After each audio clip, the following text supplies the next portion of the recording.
मित्रा, ज्या संख्येच्या एकक स्थानी शून्य असेल आणि त्या संख्येचा जर तुला वर्ग काढायचा सांगितला तर अशी पद्धत सांगतो की कॅल्क्युलेटर सुद्धा तुला विचारेल की मर्दा कुठं शिकलास.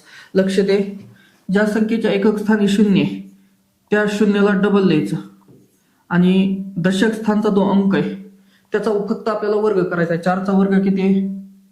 16. हे त्याचं उत्तर झालं. 40चा वर्ग हा 1600 येतो. बघ पुढचा प्रश्न, शून्याला डबल लिहायचं आणि ह्या 2चा वर्ग करायचा 4. 20चा वर्ग 400. आता 70 बघ, ह्या शून्याला 2 वेळेस लिह आणि ह्या 7चा वर्ग कर. 7चा वर्ग 49. 4970चा वर्ग.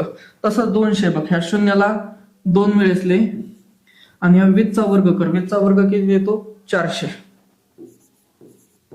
हे याचं उत्तर आहे. तसेच हे प्रश्न आता तू सोडव, जमलं तर बघ आणि जर सुटले तर त्याचं मला उत्तर कमेंटमध्ये कर.